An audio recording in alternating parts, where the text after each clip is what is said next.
যারা অন্নপূর্ণা ভান্ডারের form fill up অনলাইনে করছেন তাদেরকে দু ধরনের ডকুমেন্ট স্ক্যান করে আপলোড করতে হচ্ছে।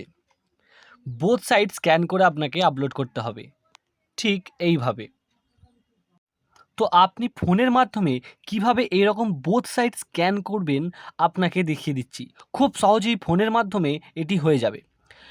ভিডিওটি দেখতে থাকুন এবং প্রত্যেকটি স্টেপ ভালো করে লক্ষ্য করুন। প্রথমেই আপনাকে চলে আসতে হবে প্লে স্টোরে এবং এখানে এসে আপনি সার্চ করবেন ডগ স্ক্যানার। কি সার্চ করবেন? Dog scanner. দেখুন এই হচ্ছে ডগ স্ক্যানার। এই অ্যাপটিকে আপনি প্রথমে ইনস্টল করে নেবেন, তারপর এটাকে ওপেন করে নেবেন। ওপেন করার পর দেখবেন ঠিক এরকম একটি ইন্টারফেস আসছে। আপনি এখানে একটা প্লাস চিহ্ন থাকবে আর এখানে একটি ক্যামেরার চিহ্ন থাকবে। আপনি এই ক্যামেরার চিহ্নই ক্লিক করবেন। ক্লিক করার পরে দেখবেন ঠিক এইরকম একটি ইন্টারফেস আসবে। আপনি কি করবেন? ক্যামেরার নিচে একটি সাদা পাতা রেখে দেবেন, যাতে করে আপনার যখন ডকুমেন্টগুলো তুলবেন সেটি তুলতে কোনো অসুবিধা না হয়। তারপর এখানে দেখছেন দুটি অপশান আছে, একটি ডকুমেন্ট, একটি আইডি কার্ড। আপনি এই আইডি কার্ডটি সিলেক্ট করবেন। দেখবেন এখানে দুটি অপশান আছে, একটা হচ্ছে সিঙ্গেল সাইড আইডি কার্ড, একটি টু সাইড আইডি কার্ড। আপনি এই টু সাইড আইডি কার্ডটাই ক্লিক করবেন। তাহলেই আপনি একটি পেজের মধ্যে একটি ডকুমেন্টের বোথ সাইড স্ক্যান করতে পারবেন। এইভাবে একটি সাইড তোলার পর এখান থেকে আপনি ক্রপ করে আপনি নিজের মতো করে ক্রপ করে নেবেন, তারপর কন্টিনিউয়ে ক্লিক করবেন। তারপর ডকুমেন্টটা উল্টে নিয়ে অর্থাৎ ওই পিঠটার ছবি একইভাবে তুলে নেবেন। দুই সাইডেরই ফটো তোলার পর আপনি এই রাইট অপশানটায় ক্লিক করবেন। ক্লিক করার পর দেখতে পারবেন একটি পেজের মধ্যে আপনার ডকুমেন্টটির বোথ সাইড কেমন করে চলে এসেছে।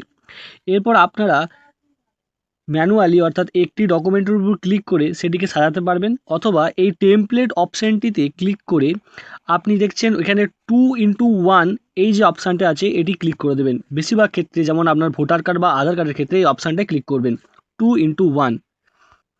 আবার আপনি ম্যানুয়ালিও ব্যাপারটা করতে পারেন। দেখুন আমি যেরকমভাবে করছি, আমি যেরকমভাবে ম্যানুয়ালি একটু ছোটো করে নিলাম এটাকে, তারপর নিচেরটাকে একটু ছোটো করে ম্যানুয়ালি জিনিসটা করে নিলাম। আপনিও ঠিক এরকমভাবে করতে পারবেন। তারপর আপনি এই রাইট অপশানটায় যে রাইট বাটনটা আছে রাইট বাটনটায় ক্লিক করবেন। তারপর দেখতে পাবেন দুটি অপশান আছে, স্কিপ অ্যান্ড বাই নাও। আপনি স্কিপ করবেন। স্কিপ করার পর একটি গুরুত্বপূর্ণ বিষয় আপনাদেরকে বলার আছে। এখানে আপনি তিনটে ডকুমেন্ট দেখতে পাবেন। একটি যেটাতে আপনার একটি পেজই বোথ সাইড আছে, আরও দুটো ডকুমেন্ট দেখতে পারবেন যেখানে আপনার সিঙ্গেল করে আছে। আপনি কি করবেন? এই এডিট অল যে অপশানটায় আছে এই অপশানটায় ক্লিক করবেন। ক্লিক করার পর যেগুলো সিঙ্গেল আছে ওগুলোকে ডিলিট করে দেবেন। দেখবেন তারপর আপনার একটি পেজই একটি ডকুমেন্টেরই বোথ সাইড চলে এসেছে। আসার পর আপনি সেভ বাটনটায় ক্লিক করবেন। ক্লিক করার পর দেখবেন ঠিক এইরকম একটি ইন্টারফেস আসছে। এখান থেকে আপনি কি করবেন? এখান থেকে প্রথমে আপনি আপনার যে ডকুমেন্টটা সেভ করেছেন তার একটি নাম দেবেন। সাপোজ আপনি আধার কার্ড স্ক্যান করেছেন, আপনি আপনার নামটা দিয়ে আধার কার্ডের নামটা সেভ করে নেবেন। এখানে একটি গুরুত্বপূর্ণ বিষয় বলে রাখি, অন্নপূর্ণা ভান্ডারে ফর্ম ফিল আপের সময় আপনি যে ডকুমেন্ট আপলোড করবেন সেটার সাইজ 50 কেবি থেকে 200 কেবির মধ্যে হতে হবে।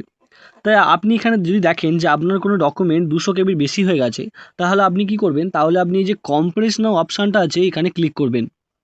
ক্লিক করার পর সাইজটাকে একটু কমিয়ে নেবেন। 200 নিচে মোটামুটি 140 থেকে 150-এর মধ্যে রাখবেন, তাহলেই হয়ে যাবে। আর তারপর সেভ করে নেবেন। ভিডিওটি দেখার জন্য ধন্যবাদ। আপনাদের কেমন লাগলো তথ্যটা কমেন্ট করে জানান এবং আরও এরকম ভিডিও পেতে পেজটাকে ফলো করুন এবং চ্যানেলটাকে সাবস্ক্রাইব করে আমাদের পাশে থাকুন। ধন্যবাদ।